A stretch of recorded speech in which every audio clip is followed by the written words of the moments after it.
할렐루야. 오늘도 3부 예배에 오신 여러분을 주님의 이름으로 환영합니다. 오늘도 우리가 믿음의 고백을 주님께 올려드릴 때 주님이 우리 가운데 함께 하시고 그를 통하여 영광 받으실 줄 믿습니다.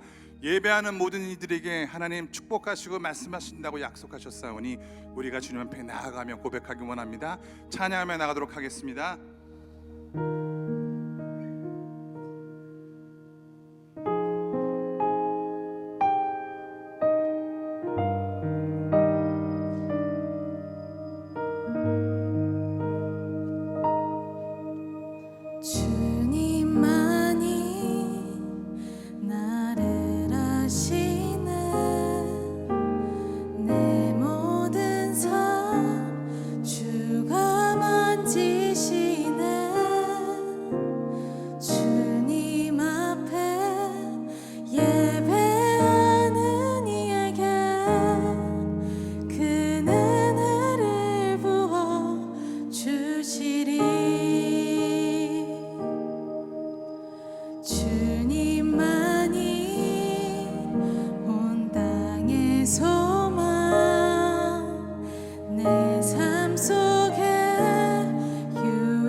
나를 아시네.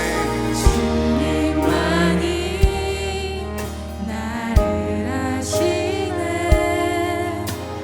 내 모든 삶 주가 만지시네. 주님 앞에 예배하는 이에게 그 은혜를 부어 주시리.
함께할 줄 믿습니다. 감사드립니다. 감사드립니다. 주님 사랑합니다. 예수님의 이름으로 기도드렸습니다. 아멘. 여러분 잘 오셨습니다. 우리 자리에 일어나셔서 하나님께 영광과 감사 받게 올리고 찬양하도록 하겠습니다. 할렐루야.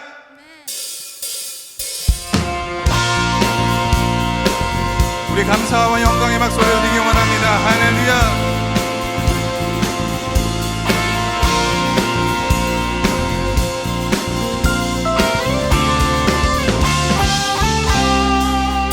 예수 따라가면 복음 순종하면 우리 행할 길 완하겠네. 주를 의지하며 순종하는 자는 주가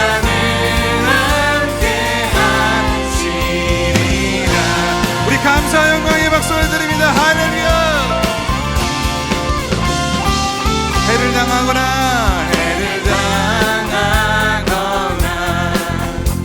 우리 고생할 때 주가 위로해 주시겠네. 주를 의지하며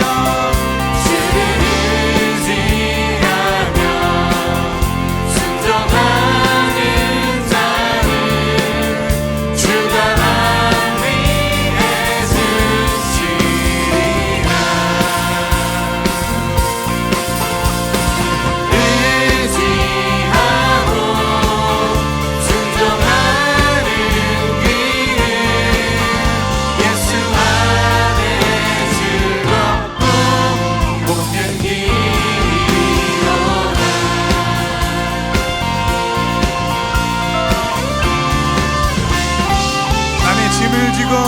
남의 짐을 지고 슬픔 위로하며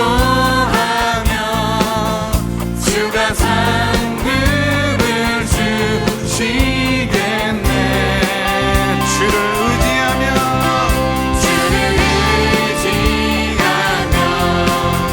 순종하는 자는 항상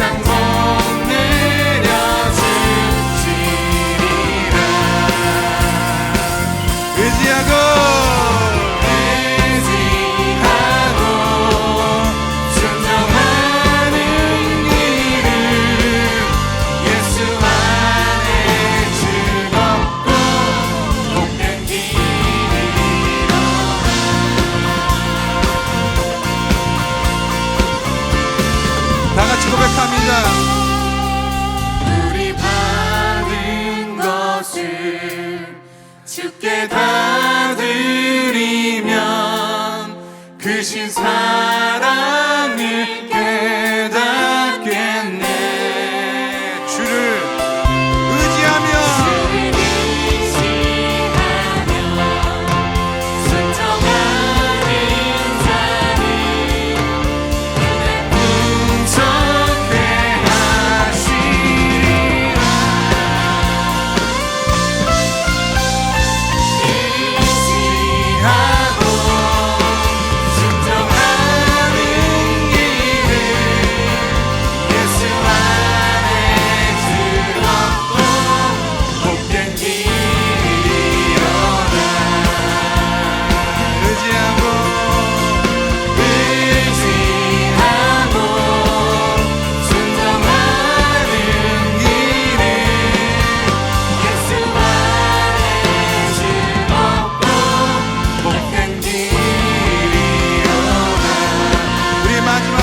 고백합니다. 의지하고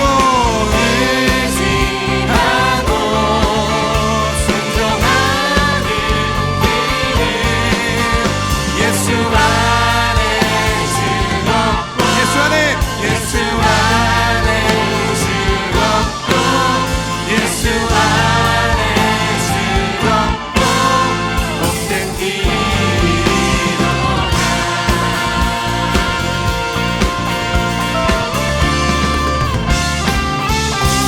하나님께 감사 영광의 큰 박수 다시 한번 올려드리기 원합니다. 할렐루야.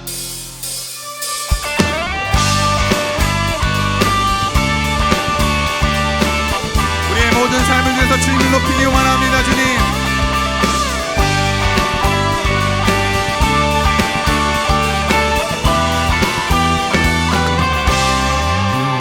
나는 주만 높이리 결코 내 맘 변치 않네 세상 모든 권세 모든 영광 십자가 앞에 다 버리고 나의 충성과 내 헌신 내 모든 소망 오직 예수 나무에 달려 죽으신 그분께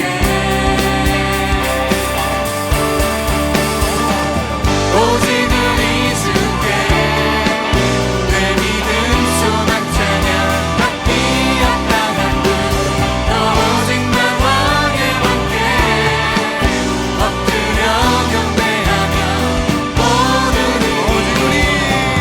오직 우리 주께 내 믿음 소망 찬양 받기 합당한 분 오직 나 왕의 왕께 엎드려 경배하며 모든 우리니 나를 지으시고 아버지 되시며 나를 구원하사 하늘에 상 주신 오직 우리 주님께 난 찬양하리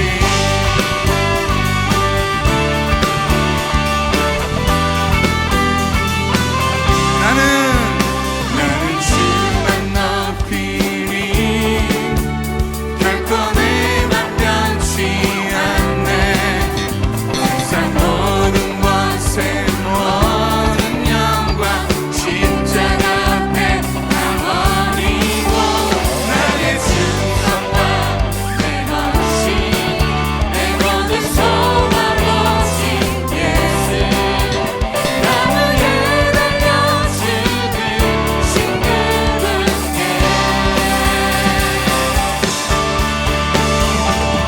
오직 우리 주께 내 믿음 소망 찬양 받기 합당한 분 오직 나 왕의 왕께 엎드려 경배하며 모든 오직 우리 주께 내 믿음 소망 찬양 받기 합당한 분 오직 나 왕의 왕께 엎드려 경배하며 모든 나를 지으시고 아버지 되시며 나를 구원하사 하늘에 상 주신 오직 우리 주님께 난 찬양하리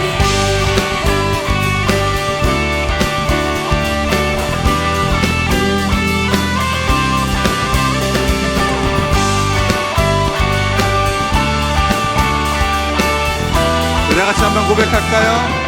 오직 우리 주께 오직 우리 주께 오직 우리 주께 오직 우리 주께 오직 우리 주께 오직 우리 주께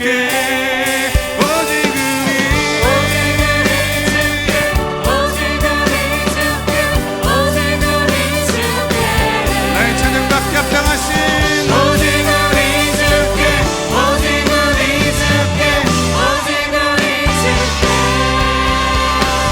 나를 지으시고 아버지 되시며 나를 구원하사 하늘에 상 주신 오직 우리 주님께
고백합니다. 주의 영광 이곳에 가득해. 주의 영광 이곳에. 우리 목소리로 고백합니다. 주님 선포하며 나가기 원합니다. 주의 영광, 주의 영광,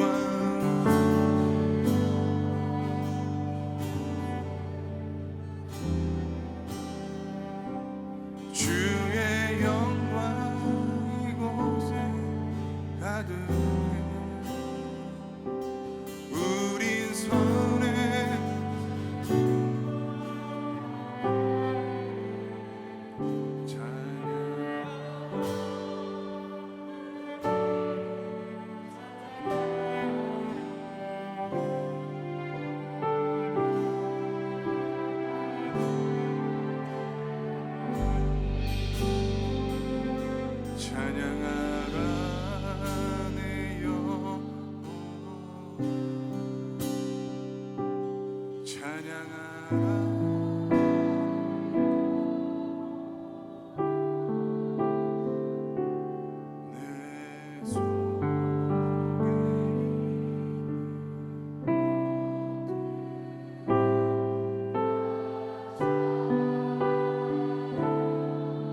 영혼에게 선포하며 명령하십니다. 찬양하라 내 영혼아, 찬양하라.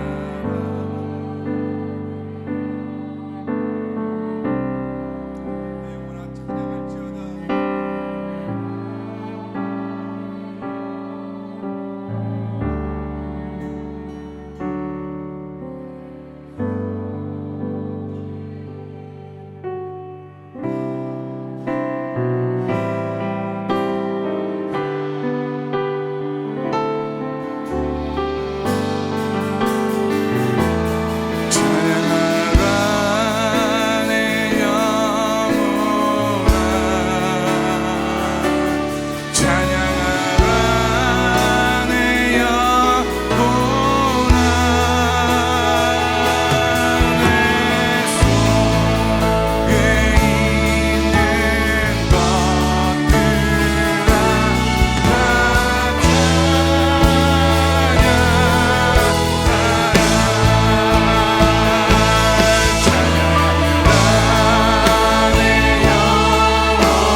감사 영광의 큰 박수를 드립니다. 주님 온 땅이 여호와를 찬양할지어다.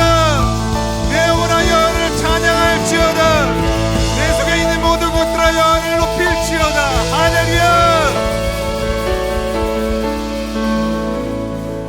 우리 자리에 앉으실 때 김성원 집사님을 대표해서 기도 인도해 주시겠습니다.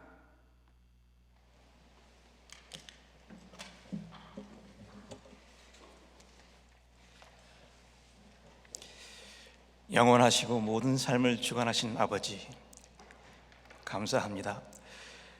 연약한 저희들을 사랑하셔서 자녀로 삼으시고 주님 전에 나와 예배드릴 수 있도록 인도하심을 감사드리며 이 모든 영광을 주님께 올려드립니다. 아버지, 올해도 연장되는 코로나 시대를 경험하며 더욱더 그리스도를 닮아가는 겸손과 거룩한 생활을 배우기를 간절히 원합니다. 이젠 절망과 두려움의 시기를 등돌리고 하나님께서 허락하신 회복과 치유의 역사를 통하여 창조로부터 준비하신 저희들의 삶을 살아가게 인도하여 주옵소서. 지난 45년 전 연합재단을 아틀란타에 허용하셔서 기도와 헌신을 통하여 영적으로 부흥하게 하심을 감사드립니다. 하나님을 사랑하는 성도들에게 생명의 말씀으로 살아가는 믿음을 허락하시고 오직 주님의 영광을 드러내는 온전한 예배자로 세워지게 하심도 감사드립니다. 연합교회가 지역사회를 구원하는 방주가 되게 하시며 은사와 능력을 허락하사 말씀을 갈망하는 많은 심령들에게 그리스도의 복음을 전할 수 있게 역사하옵소서. 저희가 몸담고 있는 미주사회에서 주님만을 의지하며 복음의 진리만을 전하게 하옵시고 하나님을 영화롭게 하는 신도로서 살아갈 수 있도록 주관하여 주옵소서. 이젠 우리 미국이 기독교 국가의 영적 근본을 찾을 수 있도록 역사하시고 두고 온 모국도 하나님의 은혜로 새로운 부흥의 역사가 자리 잡을 수 있도록 간절히 간구하나이다. 이 시간 제단에 세우신 손정은 목사님을 더욱 강건케 하시고 목사님을 통하여 전하시는 말씀을 더욱 사모하게 하옵소서. 아버지, 여러 선교지에서 사역하시는 선교사님과 함께하여 주옵시고 질병으로 고통받는 그리고 가정, 직장과 사업으로 인하여 기도하는 성도들의 마음에 진정한 회복과 위로를 허락하여 주옵소서. 연합의 여러 기관과 봉사자들을 축복하시고 예배의 첫 시간부터 아버지께서 함께하여 주시길 간절히 원하오며 예수 그리스도의 이름으로 기도드리옵나이다. 아멘.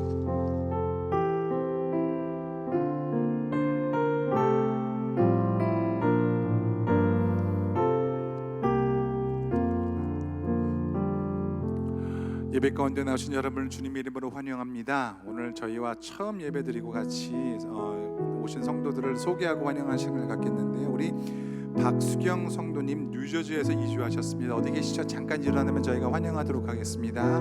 박수경 성도님, 할렐루야, 잘 오셨습니다. 축복합니다.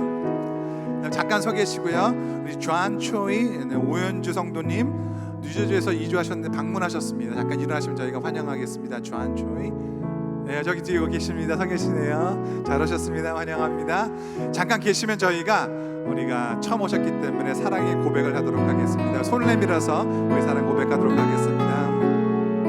당신은 하나님의 언약 안에 있는, 당신은 하나님의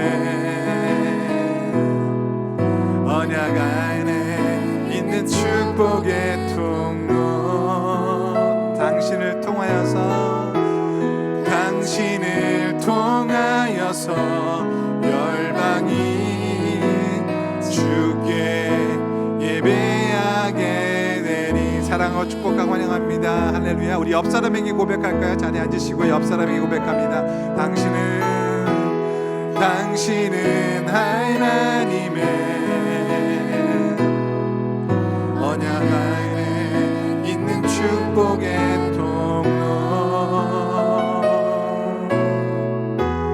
당신을 통하여서 열방이 주께 예배하게 되리. 우리 하나님께 영광과 감사의 박수 올려드리겠습니다. 교회 소식을 알려드리도록 하겠습니다. 2월 행사가 결산공동회의가 다음 주에 있고, 또 성찬주일 부목사 위임식 및 목산수식이 27일 주일에 있습니다. 3월 2일부터는 저희가 사순절부터 시작되는 제일수요일이 시작이 됩니다. 다음 주일 강단에는 성인 영어 예배와 한화 예배 강단 교류가 있습니다. 담임 목사님께서는 영어 예배에서 설교하시고 영어 예배 담당 피러문 목사님께서 주일 예배를 섬겨주실 예정입니다. 오늘 4시부터 6시까지 커뮤니티센터에서 리더십 컨퍼런스가 있습니다. 각 위원회 위원장 및 총무단, 교육자 회장단, 학창단, 성가대대장 및 지휘자, 찬양팀 리더, 총무, 교학계 코디네이터 모든 분들이 참석해서 같이 시간을 갖도록 하겠습니다. 1:1 양육자반 오늘까지 신청 받습니다. 문의는 김혜숙 집사님께 해주시면 감사하겠습니다. 또 시니어 리더십 컨퍼런스가 오늘 2시부터 4시까지 줌과 유튜브로 동시에 진행이 됩니다. 선교위원회 전체 팀장 모임이 2월 26일 토요일 9시 30분 비전에서 있습니다. GMA 임원회 모임이 2월 23일 수요일 9시 30분 오전에 리더십 센터에서 있게 됩니다. 교회 창립 45주년 기념 음악 예배가 5월 15일 주일에 있게 됩니다. 이를 위해서 연합 성가대와 함께 하이든의 천지창조 찬양에 같이 동참하실 성도 여러분들을 환영하고 우리가 모집하고 있습니다. 2월 19일부터 5월 14일까지 매주 토요일 6시 30분부터 8시 30분까지 본당에서 연습합니다.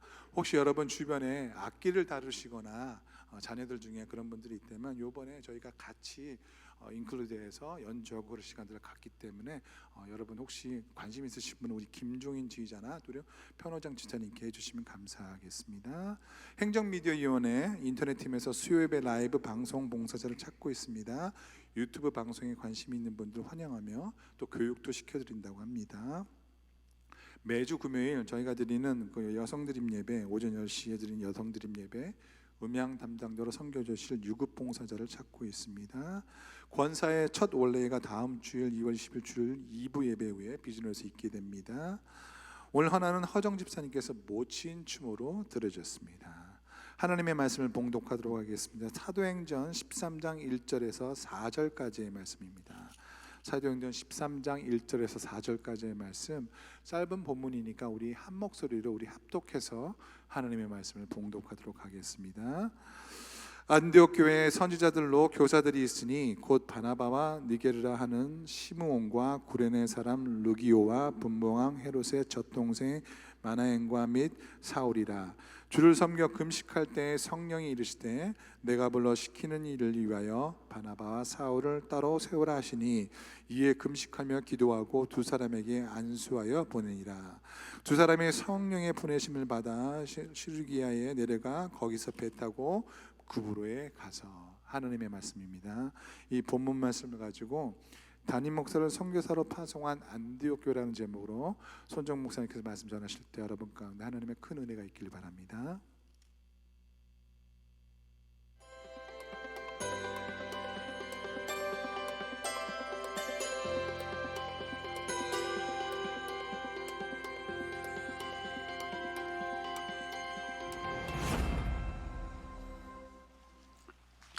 할렐루야.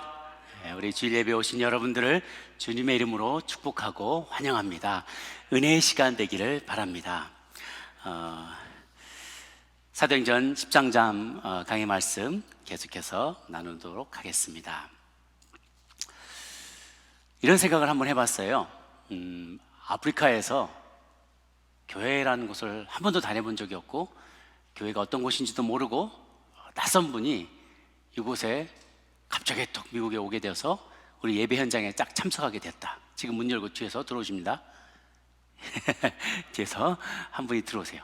교회란 걸 처음 와봤는데 와서 딱 와보니까 사람들이 막 노래를 부르기 시작해. 그래서 여기는 무슨 콘서트장인가? 그런 생각을 할 수 있겠죠. 성가대는 뭐 지금 성가대 없지만 2부 때 성가대가 부르고 막 바이올린 연주하고 이렇게 하니까 그런 어떤 노래 듣는 곳인가 보다. 조금 앉아 있어 보니까 앞에서 목사님이 막 설교를 하기 시작하는 거죠. 저 사람은 누군가? 뭘 저렇게 춤을 추면서 열심히 이야기를 할까? 실제로 북한 탈북자분이 한 분이 교회를 처음 다니신 분이 저희 교회 오셔서 서울에서 오셔가지고 예배 끝나고 나서 저한테 그러는 거예요. 목사 선생 연설 잘하대요. 그냥 연설로 생각하는 거죠. 그들이 사상투쟁하고 서로 막 이렇게 토론하던 그런 것처럼 뭔가 어떤 중요한 내용에 대해서 열변을 토한다라고 생각을 하는 거예요.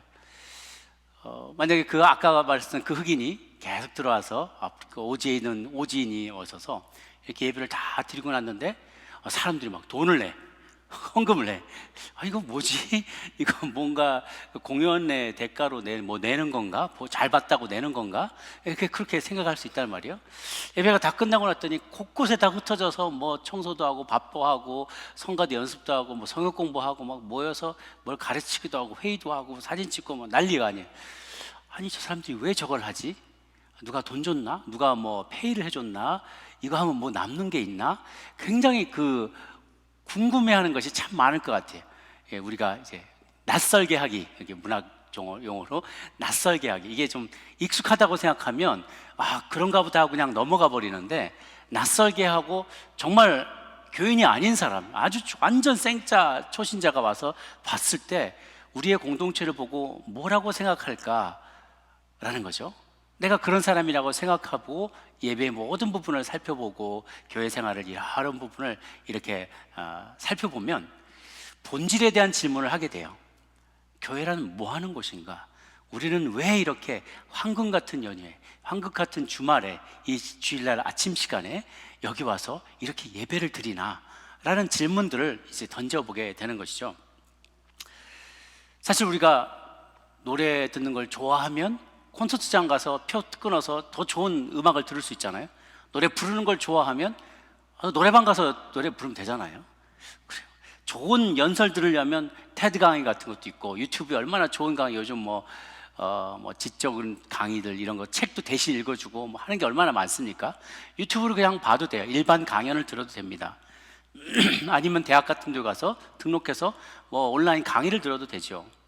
외로워서 친구 만나러 가면 골프 치러 가도 친구들 얼마든지 만들 수 있고요. 뭐 한인회나 여러 소셜 클럽에도 갈 수가 있고, 어르신들은 너싱홈에 가셔서 얼마든지 친구들도 만나실 수가 있어요.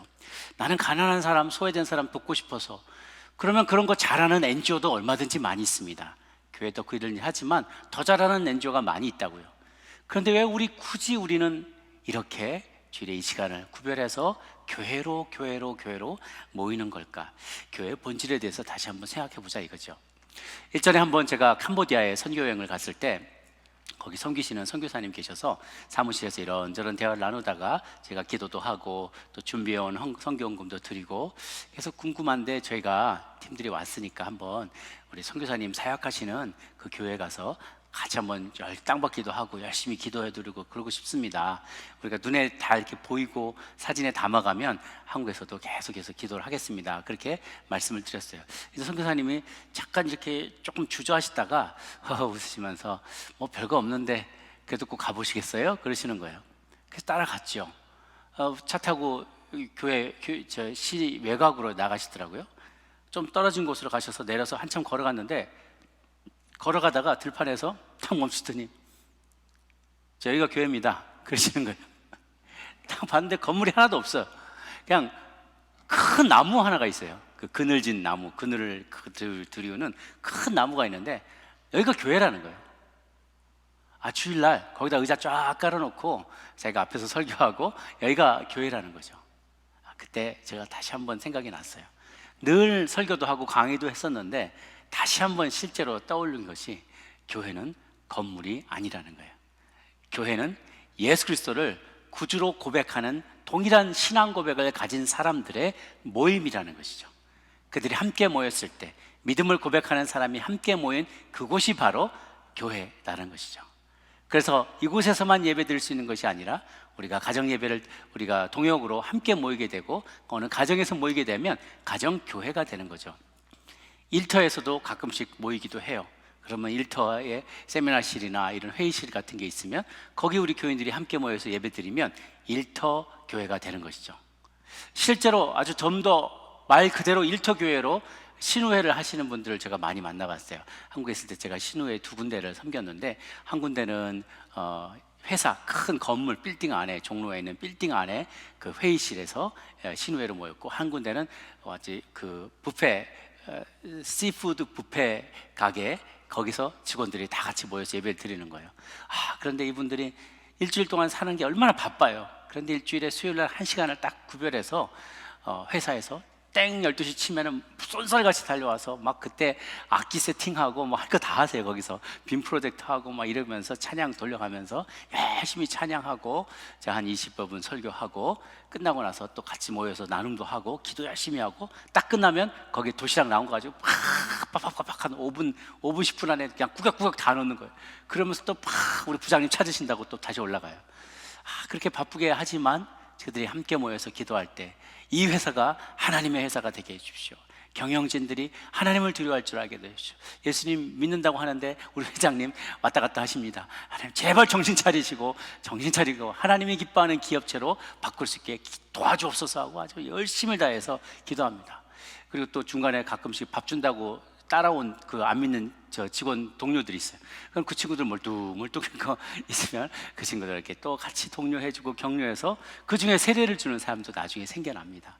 우리 시푸드 뷔페에서 예배 드릴 때는요, 다들 막 주방장들이 막 이거 다 쓰고 있고 막 한참 하다가 막 손 물 묻은 채로 막 와요. 그럼 거기서도 같이 예배 드리면서 여러분은 그냥 고기 하나 써는 게 아닙니다. 오시는 분들을 섬기는 겁니다. 잘 하는 모든 일들을 통해서 사람을 섬기고 사람들을 기쁘게 하고 하나님을 영화롭게 하는 일에 여러분 재능을 쓰십시오. 막 독려해 주면 뒤에서 어떤 분들 꾸벅꾸벅 졸고 있어요. 거긴 또 사장님이 오라 그래서 다 모인 팀이에요. 그러니까 사장님 눈치 보면서 오긴 했는데 뒤에서 꾸벅꾸벅 졸고 있으면 그들의 귀에 쏙 들어오려는 이야기들도 많이 하면서 영상도 보여주면서 어떻게든지 그들을 조금 더 예배자로 나오게 하려고 애를 씁니다. 그 모든 것들이 그 장소가 바로 예배당이 되고 그 장소가 바로 교회가 되는 것이죠. 사람들이 식구들이 다 떠나서 집 떠나서 어디 곳에 호텔방에 가 있으면 거기가 가정이잖아요. 그죠? 그럼 마찬가지로 교인들이 교회 바깥으로 나가더라도 어느 곳에 가 있든지 그곳에서 예배하면 그곳이 바로 교회인 것이죠. 그래서 우리는 이러한 교회의 특징을 기억하면서 초대교회를 바라봐야 돼요. 초대교회도 이렇게 처음에 건물도 없이 정말 아무개의 집안에서 혹은 회당을 빌려서 일터에서 모이기 시작했어요. 이 사도행전에 보면 사도 바울이 3차례 전도 여행을 하는 장면이 나오는데 우리가 오해하지 말아야 될 것은 사도행전에 나온 28장까지 나온 그 이야기가 사도들의 행전에 전부 다라고 우리가 착각해서는 안 된다는 거예요. 오로지 거기는 주로 바울의 얘기만 나와 있어요. 그 외에 12사도들이 쫙 전 세계로 나가서 흩어져서 또 많은 성도들이 그 동시간에 다 흩어져서 얼마나 많이 피땀 눈물을 흘리며 순교하며 순교에 피를 뿌리며 말씀을 씨앗을 뿌려서 교회들이 동시에 얼마나 많은 곳에서 성장하고 또 교회들이 부흥하게 됐는지 몰라요. 베드로도 여기 주로 이제 11장에서 사라지고 12장에서 사라지고 잘 안 나오지만 그는 안디옥을 계속 오가면서 사역을 계속하다가 나중에는 바울이 사역을 했던 그 로마에 그도 나중에 가서 사역을 하다가 순교를 당하게 됩니다. 그의 형제인 앤드류도 헬라 세계 그리고 소아시아 지역에서 선교하다가 역시 순교를 당하게 되죠. 도마도 페르시아와 인도까지 멀리 가서 거기서 복음을 전하다가 결국은 순교를 하게 됩니다. 이렇게 많은 정말 12명의 딱 요한을 빼고 11명이 다 곳곳에 흩어져서 곳곳에서 죽음을 무릅쓰고 생명을 내어놓고 선교했기 때문에 바울뿐만 아니라 바울이 했던 1차, 2차, 3차 전교여행 뿐만이 아니라 그들도 각자가 다 많은 나름대로의 선교를 한참 했어요. 그렇기 때문에 아시아와 아프리카와 유럽의 교회들이 생겨나게 됐고 그 덕분에 저희들도 동쪽 끝에 있었던 우리나라 조선에도 복음의 빛이 들어오게 돼서 우리가 예수님을 믿고 이 자리에 있게 되었죠. 그것이 얼마나 놀라운 은혜인지 모릅니다. 이제 13장을 기점으로 복음이 실제로 전 세계로 퍼져나가게 되는 그 스토리가 전개됩니다. 아주 흥미진진한 역사가 시작이 되는데요.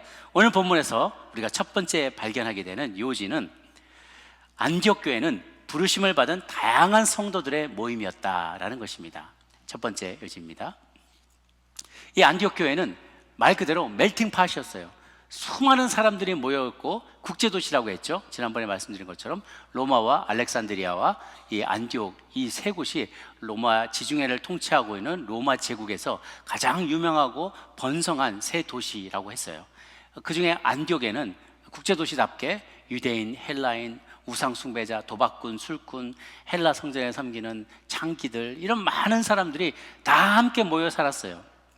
그러다 보니까 도시가 번성하고 또 많은 사람이 오가다 보니까 우상을 섬기는 일들이 많고 아주 비도덕적이고 비윤리적인 일들이 비일비재하게 일어나는 것이죠. 오늘날로 치면 죄송하지만 뉴욕에서 오신 분들 죄송하지만 제가 보니까 뉴욕이 비슷한 도시인 것 같았어요. 제가 한 20년 전에 뉴욕에서 좀 지낼 때 한 6개월을 지냈는데요. 얼마나 위험하고 얼마나 음란하고 얼마나 하나님 정말 소돔과 고모라 같은 그 도시인지 배울 것도 많고 깨달은 것도 많지만 정말 그것은 사람의 죄악이 죄된 본성이 아주 가감없이 드러나는 그런 장소라는 걸 알게 되었어요. 월스트리트에 거부들도 있고 가난한 소시민들도 있고 약물 중독자들도 있고 동성애자들도 있고 온갖 잡신을 섬기는 이들이 다 있는 정말 다양한 문화의 다민족이 다 함께 어울려서 사는 그런 곳이 뉴욕인데 꼭 그와 같아요. 안디옥 교회도 과거에 그와 같았습니다. 그런데 어떻게 하고 많은 곳 중에서 그런 곳에 교회가 세워지게 되었을까? 비하인드 스토리가 있다는 거죠. 지난번에 읽었던 사도행전 11장 19절에서 21절까지를 보면 그때 스데반의 일로 일어난 환난으로 말미암아 스데반이 돌 맞아 죽었잖아요. 흩어진 자들이 그때 성도들이 다 흩어졌어요. 어디로 갔냐면 베니게와 구브로와 안디옥까지 이르러 유대인에게 말씀을 전했다. 베니게는 두로와 시돈을 말한 겁니다. 예루살렘보다 약간 저 갈릴리 지역보다 북서쪽 지중해가에 있는 두로와 시돈, 그리고 또 구브로는 이제 사이프러스라는 지역인데요. 지도를 한번 보여주시면 좋겠어요. 사이프러스라는 조그마한 섬이 있습니다. 그 섬에 섬과 여기 사이프러스 구브로 있죠. 구브로 우리 식으로 쓴 말이 구브로예요. 영어 표현은 사이프러스. 그 다음에 그 사람들이 수리아 리자에 써 있는 데가 피니키아 두로와 시돈입니다. 그리고 구브로 그 안디옥까지 쫙 사람들이 퍼져나가서 그곳에서 복음을 전하기 시작하는데 유대인에게만 말씀을 전했다는 거예요. 그런데 20절에 보니까 그 중에 구브로와 구레네 몇 사람이, 구브로 저기 섬 있죠, 구브로. 그 다음에 구레네는 저 아래쪽에 아프리카 북쪽에 있어요. 그 구레네와 구브로 섬에 있었던 사람들이 이미 거기도 복음이 전해진 거예요. 거기까지 사람들이 가서 복음을 전환받은 사람들이, 예수님을 믿은 사람들이 안디옥으로 도착해서 안디옥에 내려서 거기서 비로소 헬라인들에게도 말씀을 전하기 시작했다는 것입니다. 그랬을 때 주 예수를 전파하니 많은 사람들이 믿고 주께 돌아왔더라 라고 되어 있어요. 그래서 그곳에 구레네에서 온 사람이 처음 상륙하고 복음을 전하기 시작하자 사람들이 부름을 받고 나오게 되었어요. 에클레시아, 무리로부터 떨어져 나와서 죄 짓는 헬라 문화권에 살아있는 그 사람들의 틈바구니에서 떨어져 나와서, 에크는 from이에요. 에클레시아, 떨어져 나와서 따로 만드는 그 공동체가 바로 교회의 공동체였다는 것입니다. 그 사람들의 면면을 보니까 1절에 안디옥 교회에 선자들과 교사들이 있으니 곧 바나바와 니게라는 시몬과 구레네 사람 루기오, 분봉왕 헤롯의 동생 마나인과 미 사울이라 5명을 언급을 합니다. 그런데 그 사람들이 선지자와 교사들인데 이 5명을 면면을 보니까 바나바는 구브로 출신의 부유한 유대인, 시몬은 니게르라고 부르는 시몬. 근데 이 발음이 어디서 많이 들어본 것 같죠? 흑인들은 좀 싫어하지만 니게르, 니그로의 어원이 되는 말입니다. 흑인들이에요. 그래서 아마도 그가, 학자들은 십자가를 졌던, 예수님 대신 십자가를 졌던 구레네 시몬이 아니었는가 그렇게 얘기를 하기도 합니다. 그러나 근거는 확실치 않지만 만약 그게 사실이라면 굉장한 간증거리가 되겠죠. 예수님을 만나서 그 일로 인하여 예수님을 만나고 신앙을 갖게 되었으니까요. 루기오, 그는 구레네 사람이에요. 아마도 아까 밑에 있던 북아프리카 구레네에서 핍박을 많이 받고 안디옥으로 피난해서 온 가난한 성도일 가능성이 많습니다. 그래서 그는 도착하자마자 헬라인들에게 전도하기 시작해서 안디옥 교회를 개척한 사람 중에 한 사람이 되었어요. 또 마나에는 분봉왕 헤롯의 젖동생이라고 하는데, 헤롯 안티파스, 지난주에 저희가 가계도를 보여드렸죠. 알렉산더 더 그레이트, 헤롯 더 그레이트, 헤롯 대왕이 있었고 그가 예수님 탄생 당시에 어린 아기들을 막 유아 학살했던 사람이라고 그랬어요. 그의 아들 때에 헤롯 안티파스가 있는데 그 사람은 예수님을 직접 신문한 사람이었고 요한을 목베어 죽였던 그런 사람이죠. 자신의 동생의 아내를 취해서 그를 재혼하게 하면서 여러 가지 부도덕한 일들을 저질러서 요한이 그에 대해서 비판함으로 인해 마음이 늘 불편했었던 사람이었다고 했어요. 그런 그 헤롯 안티파스의 유모의 또 다른 아들이라는 거예요. 그러니까 어머니가 아니라 헤롯 안티파스의 유모, 젖먹여 키우는 유모가 따로 있어요. 그런데 그 유모의 친아들이라는 거예요, 이 마나엔이. 그러니까 뭐 그래서 저도 성경 말고는 이런 단어를 본 적이 없는데 젖동생이라고 하죠. 같이 젖을 먹은 동생이라는 거예요. 그래서 그래도 어쨌든지 간에 이런 유명 가문에 어프로치 할 수 있다는 것은 그도 신분이 귀족 출신이고 또 권력가의 집안에 가까이 있는 사람이란 걸 알 수 있어요. 그리고 나머지 사울, 전직 기독교를 심히 박해하던 전직 랍비 출신의 헬라파 유대인인 것이죠. 이 5사람을 보세요. 구브로 출신의 유대인, 부유한 유대인, 북아프리카 출신의 흑인 시몬, 구레네 사람 핍박받던 가난한 루기오, 그리고 분봉왕 헤롯의 젖동생 귀족 출신 마나엔, 헬라파 유대의 랍비 사울, 다 다양해요. 인종도 출신지도 신분도 다 다양해서 예루살렘 교회보다도 더 이상적인 교회의 모습에 가깝다라고 볼 수 있어요. 주님께서 바라고 꿈꾸셨던 교회가 있다면 바로 이 안디옥 교회와 같은 교회였어요. 여러 사람들이, 모든 사람들이, 다양한 계층의, 다양한 인종의, 다양한 성의, 다양한 배경을 가진 사람들이 차이에도 불구하고 예수 그리스도 때문에 모이게 되는 바로 그 교회, 그런 교회를 주님은 꿈꾸셨던 것이죠. 그 중에 선지자, 교사, 어떤 이들은 선지자로, 교사로 부름받았어요. 선지자라 하면 통찰력과 어떤 선견지명을 가지고 하나님과 깊은 교제를 나눈 가운데 진리를 깨뜨린 사람, 또 하나님의 음성을 듣고 잘 전파할 수 있는 사람, 잘 캐치하고 잘 선포할 수 있는 사람이에요. 선지자예요. 그래서 주로 그들은 교회에서 설교하고 선포하는 사역도 하고 다스림의 역할도 감당했었어요. 근데 선지자는 한 곳에 있기보다는 드물었기 때문에 곳곳에 좀 여행을 다니며 순회하면서 설교하고 또 하나님의 말씀을 전하는 그런 역할을 선지자들이 감당했다고 합니다. 교사는 좀 다른 차원인데 이해력이 아주 뛰어난 사람이어서 말씀을 잘 풀어놓는 사람이에요. 그 당시만 해도 신약 성경이 아직 완성이 되지 않았어요. 그러니까 구약의 말씀을 잘 읽고 또 선지자가 전해주는 말, 그리고 자신이 직접 그 사도들을 통해서 들은 신약의 진리들을 같이 묶어서 성도들에게 이해하기 쉽게 잘 풀어줬던 거죠. 그래서 선지자는 교사 역할을 할 수 있지만 교사는 선지자 역할을 하지 못했어요. 그러니까 큰 집단이 선지자고 그 안에 교사가 있는 거예요. 선지자는 말씀을 받기도 하고 가르치기도 하는 사람, 교사는 말씀을 가르치기만 하는 사람이에요. 그러나 하나님께서 이 선지자들을 통해서 말씀하셨을 때 성도들은 이 말씀이 하나님으로부터 왔다는 것을 인정했었어요. 또 교사들이 복잡한 진리를 풀어줌으로 진리를 더 쉽게 이해할 수 있는 혜택을 누리게 되기도 하였죠. 어쨌든 안디옥 교회는 이렇게 부르심을 받은 다양한 사람들로 이루어진 정말 다양성이 있는 바로 진정한 하나님의 교회였어요. 두 번째 제가 발견하게 되는 것은 그들은 늘 금식하고 기도하며 하나님의 음성을 들었다는 사실입니다. 2절을 한번 같이 읽어보도록 할까요? 2절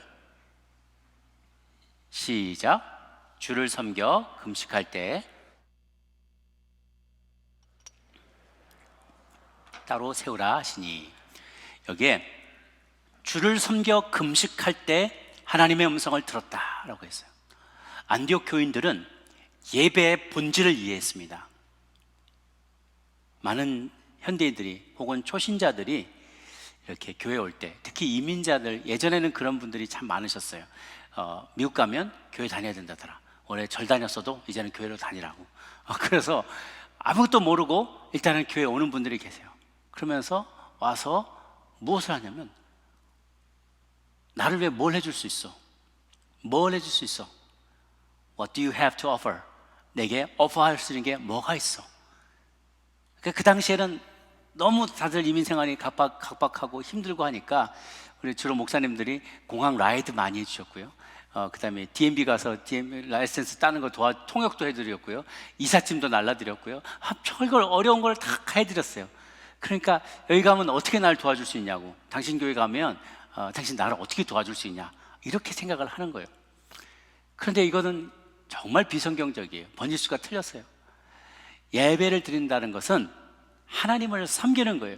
내가 섬김 받고자 온 것이 아니라, 물론 초신자 때는 아무것도 모르니까 그런 부분은 좀 더 많은 교육이 필요하겠죠. 그러나 진정으로 거듭난, 그리고 하나님을 아는 사람이라면 교회에 온다는 것은, 예배를 드린다는 것은 하나님을 내가 섬기는 거예요. 내가 어떻게 하나님을 섬길 수 있냐가 우리의 올바른 질문이 돼야 하는 것이죠. 그래서 우리가 착각하기 쉬운 게 월십 서비스다 그러면 이 월십을 예배라는 어떤 프로그램을 통해서 우리에게 뭔가를 서비스를 제공하는구나. 여기 서비스 좋아. 여기 만두도 잘 주고 뭐 그런 거 있잖아요. 중국집. 서비스 만두. 잘 나와 아주. 그런 것처럼 여기 아주 서비스가 좋아.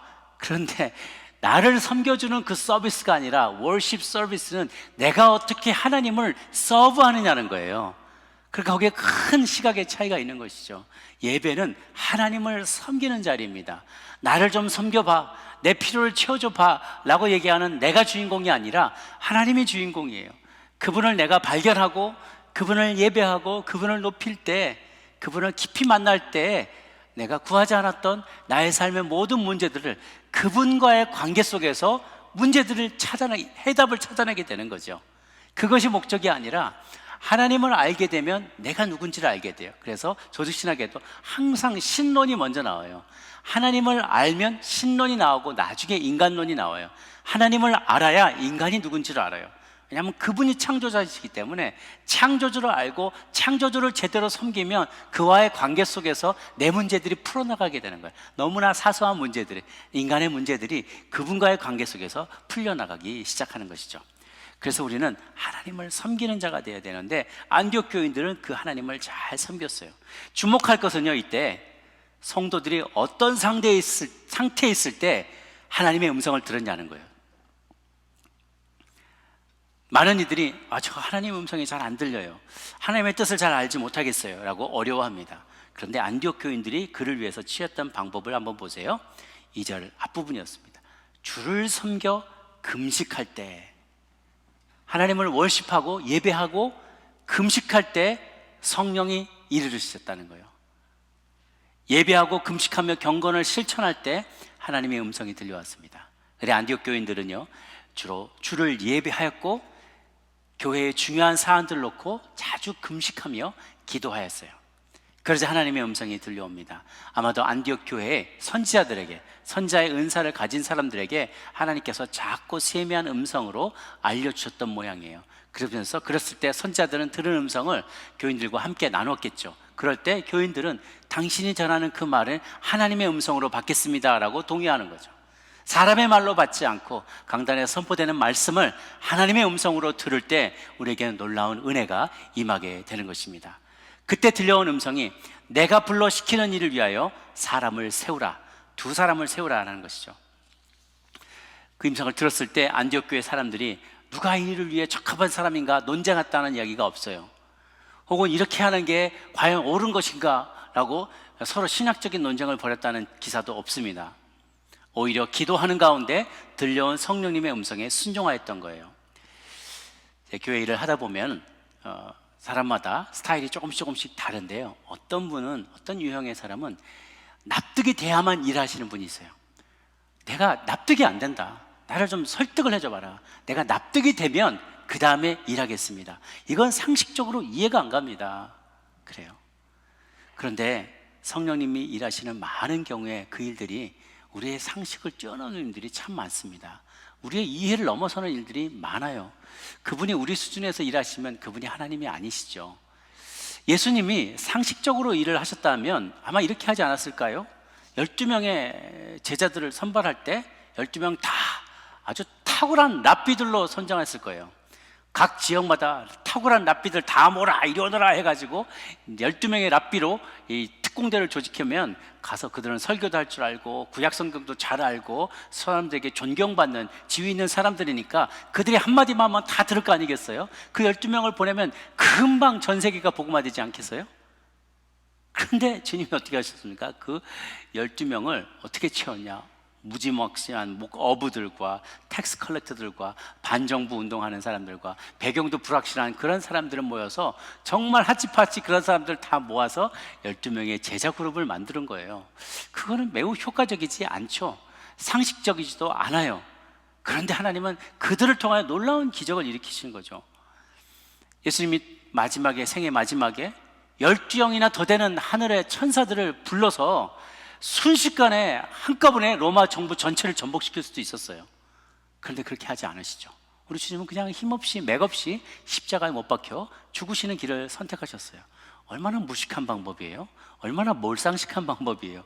이해가 안 되는 방법이죠. 그런데 하나님이 하시는 일들이 다 그래요. 우리 이해를 뛰어넘는 것이에요. 만약 상식적인 수준에서 이해가 가는 일을 해서 우리가 성공하게 되면 그 모든 영광을 누가 받게 될까요? 상식적인 우리. 야, 역시 우리 똑똑해. 아이, 사람이 상식이 있어야지. 이대로 상식대로 했더니 이런 좋은 결과가 있지 않았어? 하면서 탁 하면서 우리가 영광을 다 받게 되는 거예요. 그런데 내가 이해가 안 가요. 하나님이 하라고 하셨는데 이해는 안 가지만 내가 순종하여 그물을 던지겠습니다. 베드로처럼.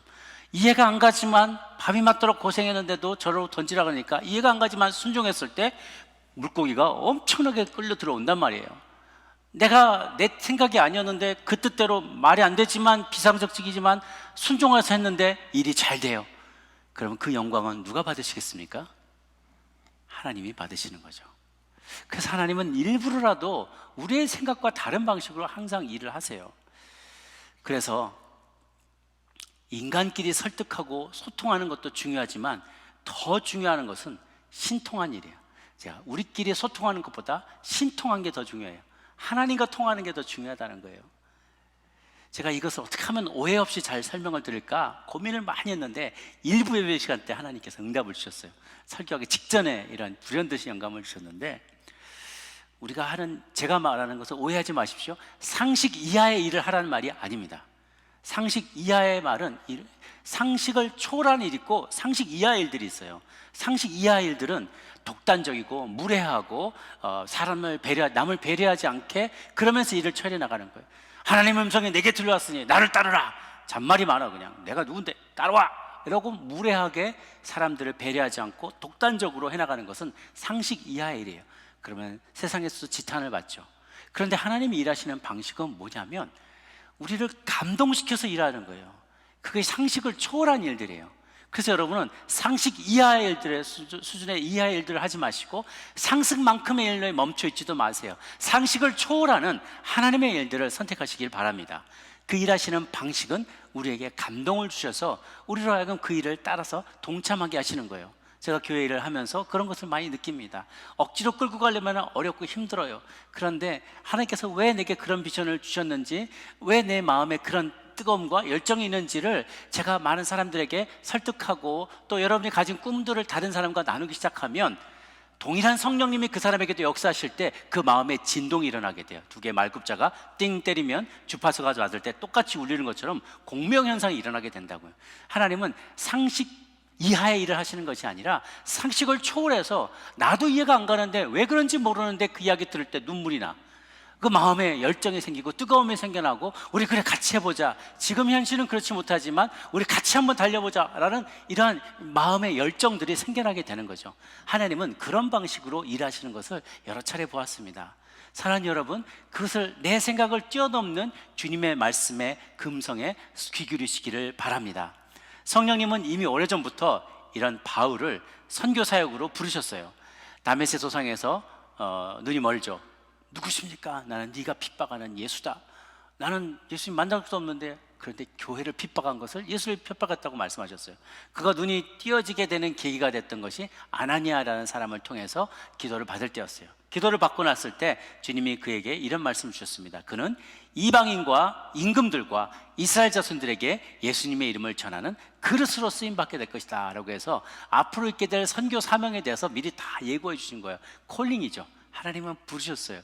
우리 사역자들은 하나님의 부르심이 있어야 됩니다. 이렇게 부르심을 받고 사명을 받았지만 그것이 이루어질 때까지 수년의 세월이 걸렸어요.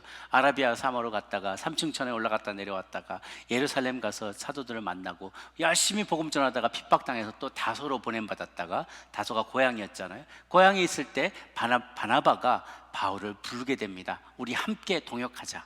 그래서 이곳에 와서 사역하고 있는데, 그때 안디옥 교인들이 주님의 주신 음성, 너희가 가장 소중히 여기는 2명의 리더를 내가 시킬 일을 위하여 따로 구별하라 라는 거예요. 얼마나 충격이 컸겠어요. 그런데 이 성도들이 마음에 감동을 받고 믿음으로 순종하게 됩니다. 덕분에 안디옥 교회는 잠시 혼란을 맞이할 수 있었겠지만 하나님은 늘 새로운 리더를 공급하여 주셨습니다. 그리고 그래서 그들에게는 내려놓음이 큰 축복이라는 사실을 알게 되죠. 안디옥 교회는 결국 세계 최초로 선교사를 파송하는 교회로 교회사의 이름이 기록되게 됩니다. 여러분 가운데 인간적인 방법으로는 도저히 해결할 수 없는 막다른 골목에 다다르게 되어서 곤란한 가운데 있는 분들이 계십니까? 사랑하는 이들이 병들었는데 어찌할 수 없는 상황에 있어서 눈물만 흘리고 계시는 분들이 있습니까? 재정적으로, 가정적으로 큰 시험 가운데 들어서 이러지도 못하고 저러지도 못하는 상황에 봉착한 이들이 있습니까? 그럴 때 안디옥 교인들을 바라보십시오. 주를 섬겨 금식할 때 우리의 생각을 초월하고 상황을 초월하시는 하나님의 음성을 듣게 될 것입니다. 세 번째 나누고 싶은 요지는 가장 아끼는 존재를 내어놓았다라는 것입니다. 그들이 가장 아끼는 존재를 내려놓았다. 우리 성경에 소개된 인물들의 순서로 미뤄볼 때 바나바가 제일 먼저 나오죠. 아마도 바나바가 그때 안디옥 교회에서 가장 중요한 역할을 감당하는 사람이었던 것 같습니다. 그래서 아마 바나바와 바울은 적어도 그 안디옥 교회에서 담임 목사님이거나 최소한 시니어 엘더 장로님 정도, 서기 장로님 정도 되는 그런 분이셨을 거예요. 그동안 이들의 리더십을 통해서 교회가 잘 운영되어 왔습니다. 그런데 돌연 하나님께서 이제 앞으로 시킬 일을 위해 두 사람을 따로 구별하라는 거예요. 교인들이 큰 충격에 빠졌어요. 그러면 우리 당장 다음 주에 설교는 누가 하나요? 우리 성경 공부 시간에 누가 가르쳐 주나요? 우리가 회의할 때 좋은 아이디어를 누가 내주나요? 누가 우리를 이끌어 주나요? 우리 이러다가 망합니다. 이런 마음의 불안감이 엄습했지 않겠어요? 본문에 3절 4절에 보면 보내다라는 단어가 두 번이 나옵니다. 3절에 이에 금식하며 기도하고 두 사람에게 안수하여 보내니라가 있고, 다음 4절에 두 사람이 성령의 보내심을 받아 선교지로 갔다라고 되어 있어요. 그런데 3절과 4절에 보내다라는 단어의 뜻이 다릅니다. 3절에 보내다는 것은 놓아주다, 풀어주다, let go, release 이런 뜻입니다. 4절은 send, 그냥 보내다는 거예요. 차이가 뭔지 이해하시겠죠? 무엇인가를 놓아주다, 풀어준다는 것은 더 이상 내 소유가 아니다는 것을 인정하는 거예요. 더 이상 내 것이 아닙니다. 우리 것이 아닙니다. 우리는 더 이상 집착하지 않겠습니다 라고 릴리즈 해주는 것을 말하는 거예요. 그들에게 바울과 바나바는 정말 소중한 동역자였지만 성령님이 그들을 내어놓으라고 할 때 그들은 두말하지 않고 그대로 내려놓습니다. 절대로 언제까지 빌려가실 건데요? 언제 돌려주실 건데요? 어디로 보낼 건데요? 예산은 얼마나 필요한데요? 저는 그렇게 생각하는데 저 사람보다 더 나은 사람 있는데요, 혹은 저 사람보다 좀 모자란 사람, 지금 우리가 필요한 거 빼고 다른 사람 보내도 되는데요. 하나님하고 딜하려고 하지 않았다는 거예요. 그리고 그 말씀에 그대로 순종했어요. 여러분, 하나님의 음성이 백날 들려와도요, 아무리 잘 들어도요, 순종하지 않으면 안 들린 거나 다름이 없죠. 많은 경우에 내가 하나님의 뜻을 모르겠습니다 라고 말하시는 분들이 사실은 하나님의 뜻을 다 알아요. 우리가 그래요. 그래서 예언의 기도를 들을 때 제가 그런 말씀 드렸죠. 예언 기도를 들을 때 놀라는 사람 거의 없어요. 나도 그럴 줄 알고 있었어요. 근데 들을 줄 알았던 그 얘기를 콕 집어서 얘기해 주는 거죠.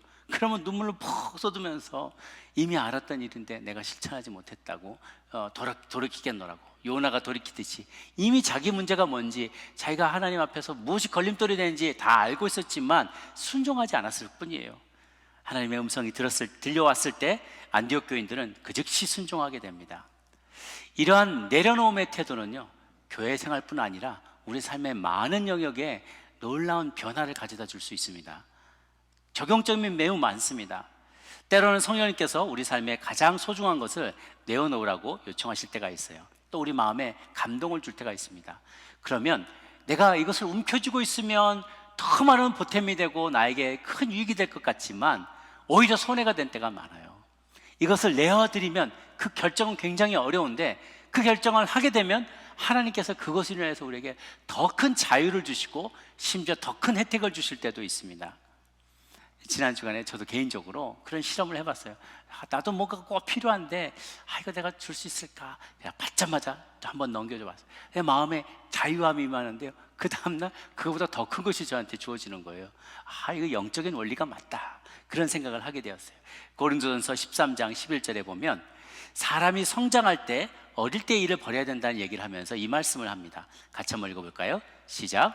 내가 어렸을 때에는 말하는 것이 어린아이와 같고 깨닫는 것이 어린아이와 같고 생각하는 것이 어린아이와 같다가 장성한 사람이 되어서는 어린아이 일을 버렸노라.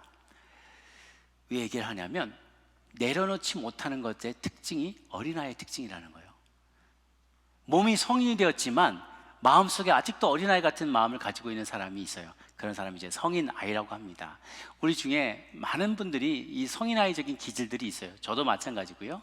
정도의 차이가 있는데 아주 심한 분은 몸은 완전히 어른이지만 마음은 완전히 아기 같은, 이게 순수하다는 아기가 아니라 childlike 하나 childish, 아주 유치한 그런 생각이 아직도 남아있는 경우들이 많이 있어요. 왜 그러냐면 원인은 어렸을 때부터 자라나가는데 필요한 욕구, 그때 당시에 필요한 그 욕구를 충족시키지 못했을 때 그 욕구가 아직도 아쉬움이 있는 거예요. 키덜트, 어른이 됐지만 그 아이 때 놀던 그 장난감, 그때 너무 가난하고 그래서 못 갖고 놀았던 사람이 어른이 돼서도 여전히 어렸을 때 그 장난감을 갖고 놀고 싶어 하는 마음하고 똑같은 거예요. 근데 그런 성인아이의 특징이 뭐냐면 절대로 남에게 지는 거 싫어해요. 논쟁에서도 말싸움에서 지는 거 정말 싫어해요. 패배를 받아들이지 못해요. 요즘 한참 올림픽이 걸리고 있는데 막 어떤 수단과 방법을 가리지 않고서도 어쨌든 메달을 따야 돼, 포디움 꼭대기에 올라가야 돼. 요즘 속상한 일이 많죠. 어느 나라고 말은 안 하겠지만 참 그런 거 보면서 왜 이렇게 어릴까, 아직 미숙할까, 그런 생각을 하는 거예요. 정말 성숙한 사람은 저도 지난번에 우리 태권도 선수가 2등 했을 때 딱 1등한 선수 팔을 지켜주면서 진정한 챔피언이라고 딱 해준 그 멋있는 장면 기억하시죠? 성인이에요.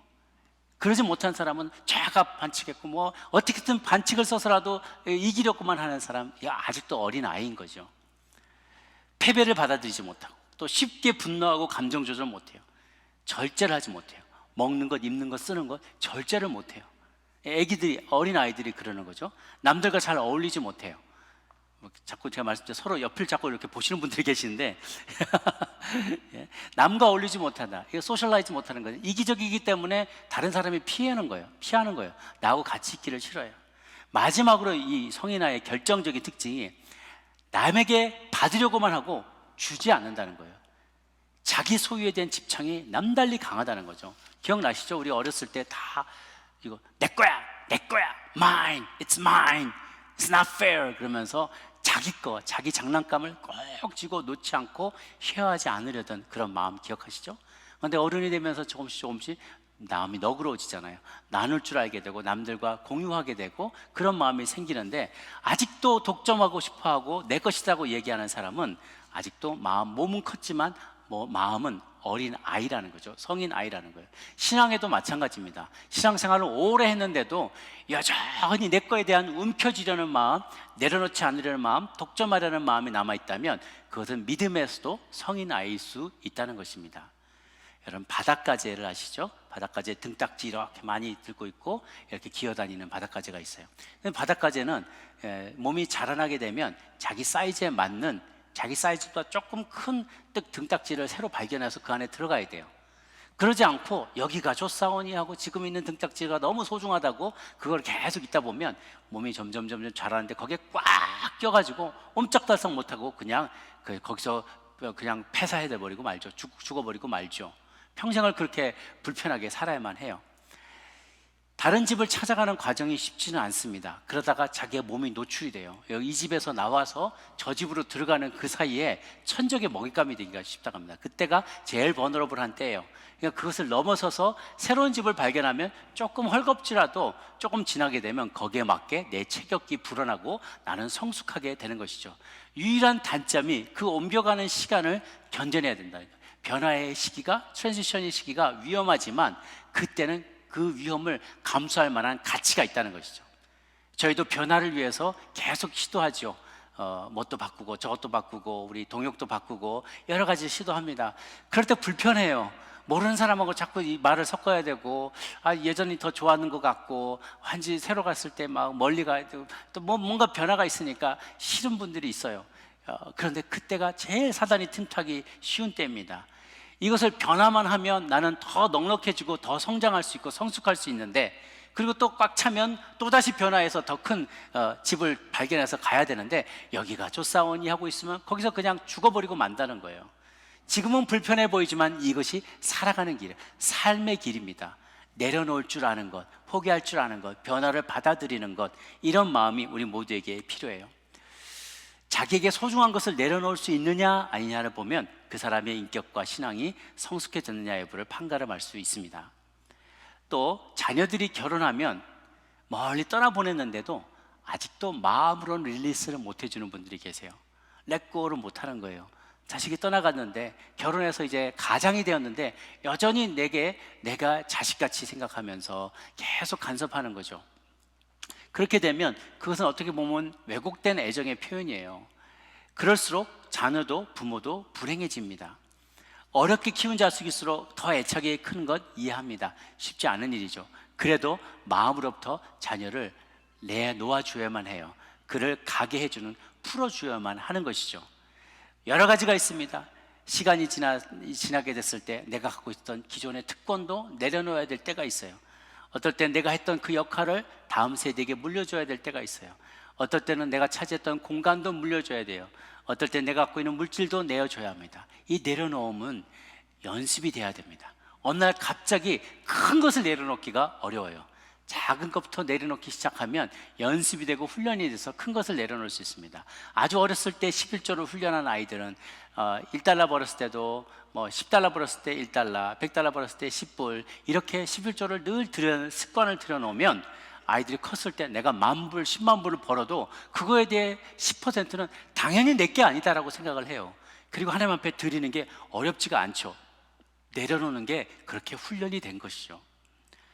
안디옥교회 성도들은 비록 짧은 역사를 갖고 있었지만 정말로 성숙한 신앙을 가지고 있었습니다. 그래서 앞서 우리가 봤던 12장에서도 자기들도 넉넉하지 않지만 예루살렘 교회가 힘들 때 구제 헌금도 드릴 정도였어요.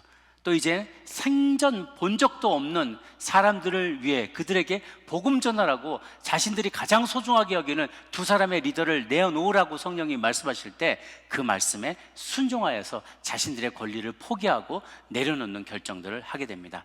사랑하는 우리 연합장로교에 속한 모든 성도님들도 안디옥 교인들과 같이 나눔을 기뻐하고 또 내려놓는 것을 연습함으로 성숙함에 이르게 되는 모든 교인들 되기를 주님의 이름으로 축복합니다. 우리 네 번째는요, 안수는 사역자의 신적 기원을 알려주는 것이다 라는 것입니다. 이 3절에 보니까 이에 금식하며 기도하고 두 사람에게 안수하여 보내니 라고 했어요. 안디옥 교인들은 주의 음성을 들을 때도 주를 섬겨 금식하다가 들었다고 했고요, 이제 다시 사람을 세울 때도 금식하며 기도하고 두 사람을 안수하여 세웠다고 합니다.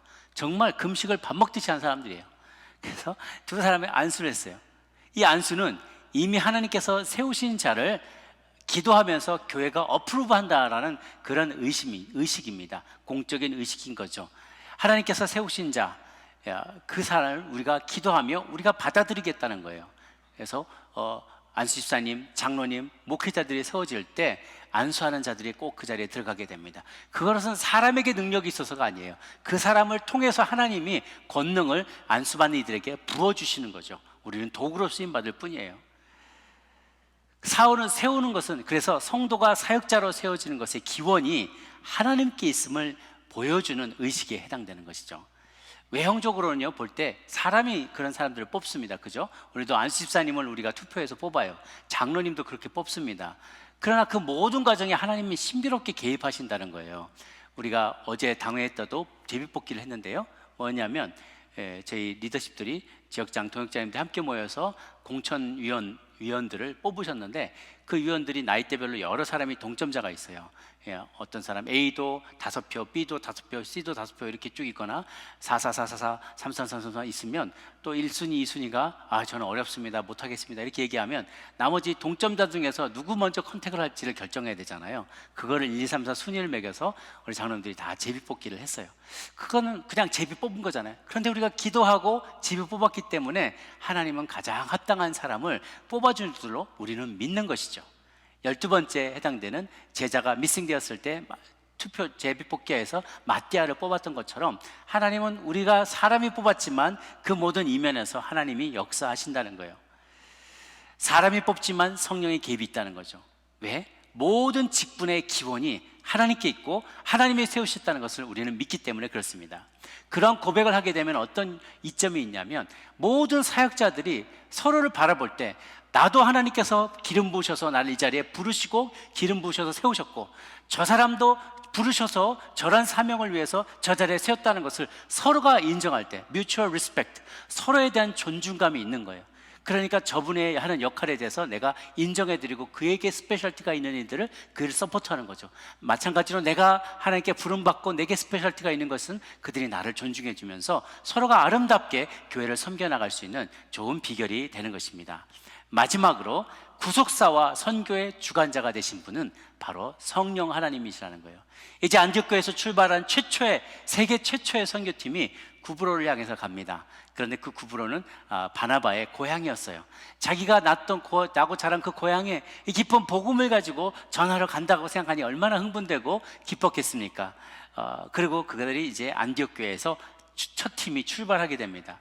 뿐만 아니라 앞으로 계속 1차, 2차, 3차 바울 사도가 여행을 할 때 출발점과 마치는 점은 항상 안디옥 교회였습니다.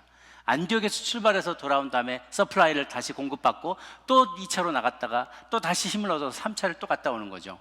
그 모든 일들의 시작은 바로 이 두 사람을 구별하여 세우라고 말씀하신 성령님이 그것을 시작하신 거였어요.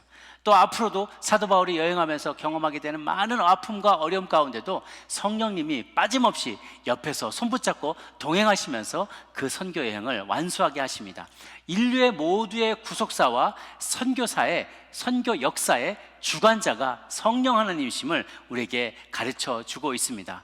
우리는 이것을 우리의 삶에 비유할 수 있습니다. 성도의 삶도 이 선교사의 여정과 마찬가지일 수 있습니다.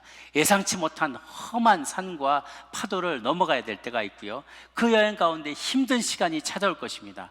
그럼에도 불구하고 그 여행 가운데 우리를 부르신 분, 또 우리와 지금도 동행하시는 분, 그리고 당신의 영광을 위하여 그 목표를 반드시 이루실 분이 성령 하나님을 우리는 믿기 때문에 그 길에 주님과 함께 동참할 수 있게 되는 것이죠. 아무쪼록 안디옥 교회 교인들과 같이 때로는 내게 가장 소중한 것을 내어놓으라는 주님의 명령에도 잘 순종하며 주님의 음성을 귀 기울여 들으며 기도하며 금식하며 예배하며 하나님을 섬겨나갈 때 우리에게 말씀하시는 그 음성을 듣고 성령님과 늘 동행하시며 승리하시는 여러분 모두가 되시기를 주님의 이름으로 축복합니다. 기도하겠습니다.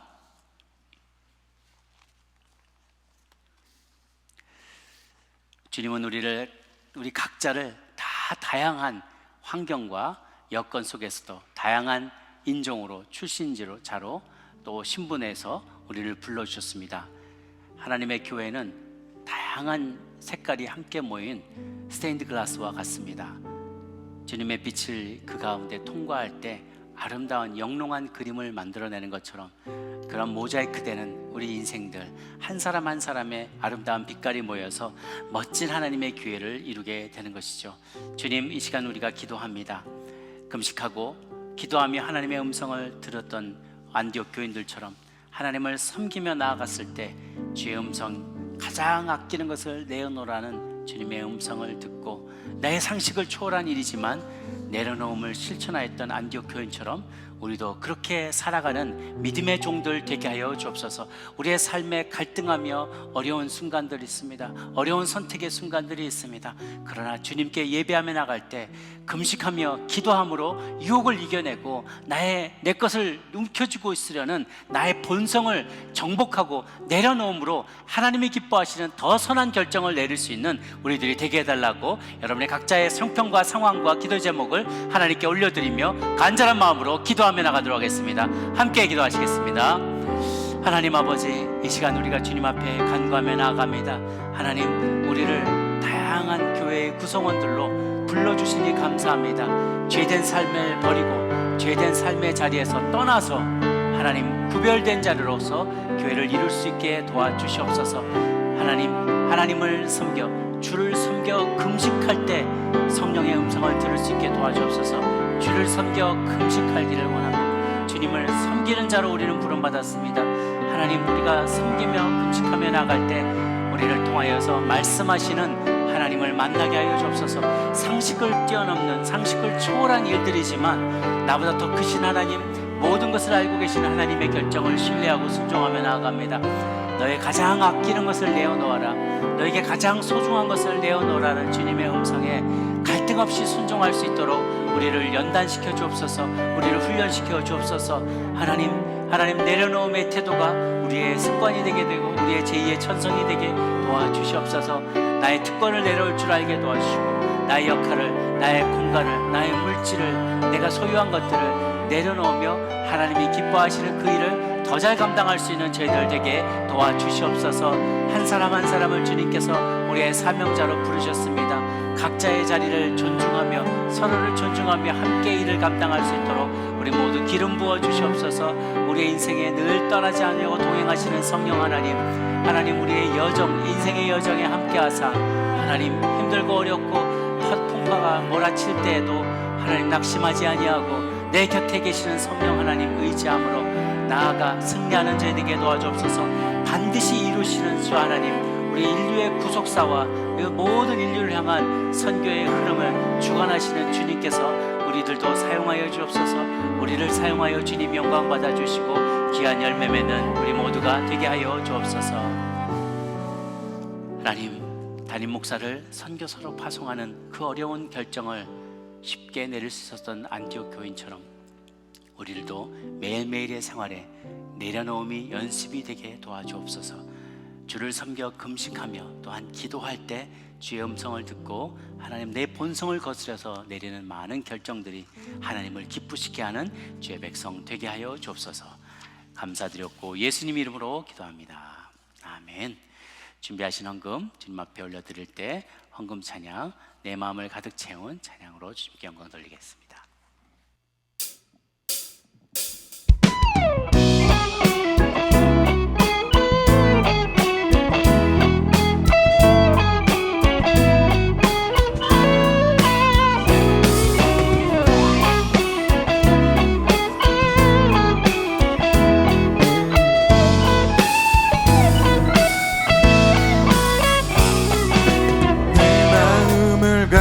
채운 주양한 찬양과 사랑 어떻게 표현할 수 있나. 수많은 찬양들로 그만 표현할 길 없어 다시 고백합니다.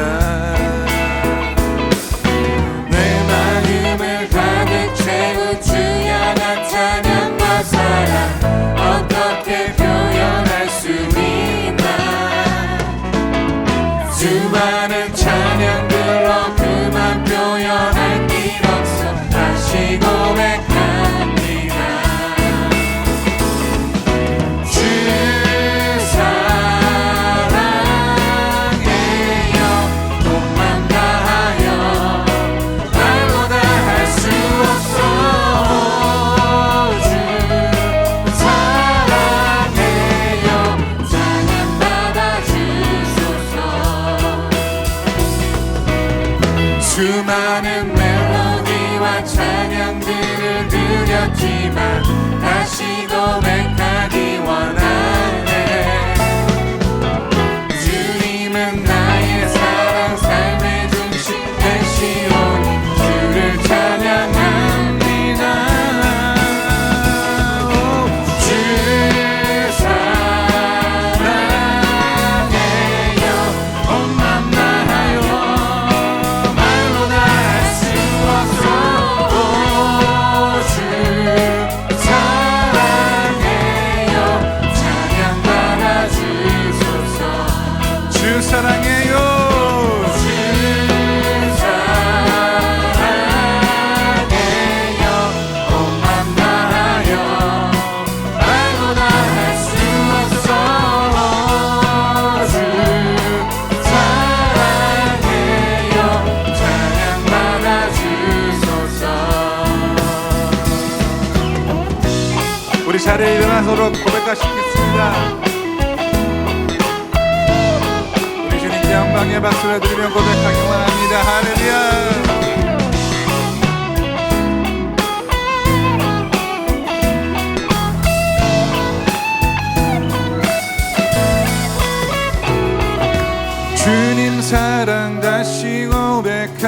새날 주신 감사해요. 주님 사랑 다시 고백하는 찬양 주신 감사해요. 주님 사랑 다시 고백하는 새날 주신 감사해요. 주님 사랑 다시 고백하는 찬양 주신 감사해요. 주 사랑해요. 온 맘 다하여 나로라 할 수 없어. 주 사랑해요. 찬양 받아 주소서. 주 사랑해요.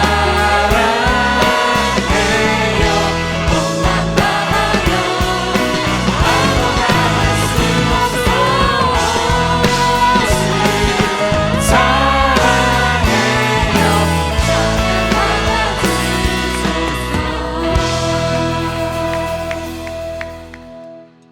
기도하겠습니다.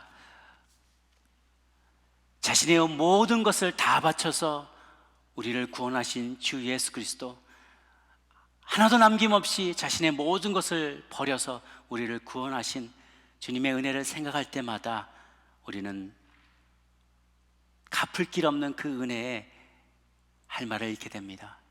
주님, 정말 우리의 돌려드리는 것들이 보잘것없고 내게 모든 것을 주신 주님의 그 사랑에 비할 바가 못되지만 주신 물질의 일부를 구별하여서 주님 전에 예물로 다시 올려드립니다. 물질만 드리지 아니하고 우리의 몸과 마음과 영혼도, 우리의 삶도 주님 앞에 사한 제물로 함께 올려드립니다. 이 물질이 쓰이는 곳곳마다 주님 기름 부어주시고 땅끝까지 주의 나라 확장되는 일에 마음껏 사용하여 주시옵소서. 혹여 어려운 가운데 드린 손길들이 있다면 하늘문을 여시고 마음껏 부어주셔서 핍절함이 없고 더욱더 기쁜 마음으로 주님께 드리며 살아가는 우리 모두가 될 수 있도록 주님 도와주시옵소서. 감사드렸고 예수님 이름으로 기도 올려옵나이다. 아멘.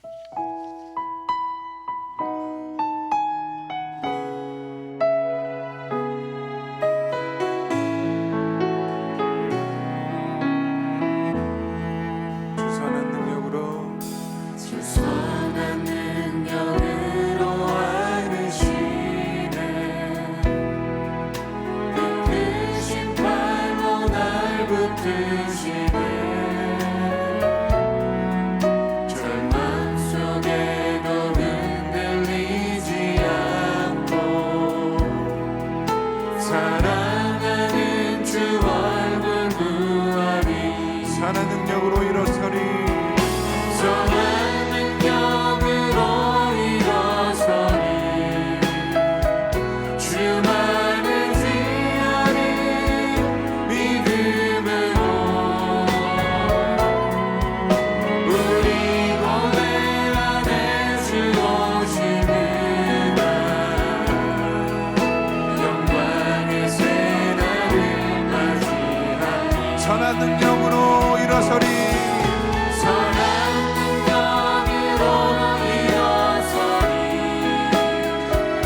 수많은 지하리 믿음으로 우리 고뇌 안에 주 오시는 날 영광의 새날을 맞이하리. 이제는 우리 주 예수 그리스도의 은혜와 하나님 아버지의 크신 사랑과 성령의 교통하심이 주를 섬겨 금식하며 기도하며 나아갔다가 주님 들려주신 그 음성에 순종하여 자신에게 가장 소중한 것을 아낌없이 올려드렸던 안디옥 교인처럼 살아가겠노라 다짐하는 이 자리에 고개 숙인 주의 사랑하는 모든 백성들 머리 위에 이제로부터 영원토록 함께 합시기를 간절히 축원하옵나이다.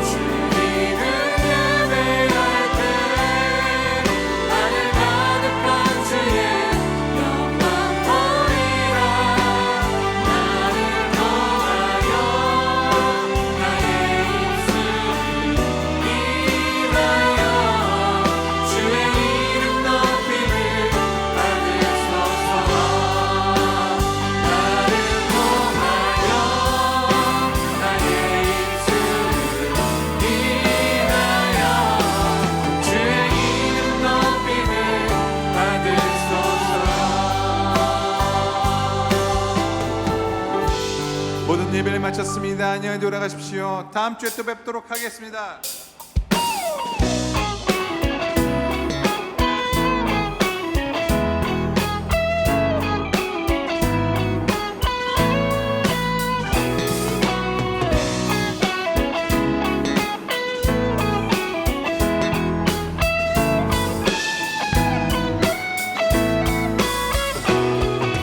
내 마음을 가득 채운 주양한 찬양과 사랑 어떻게 표현할 수 있나. 수많은 찬양들로 그만 표현할 길 없어 다시 고백합니다.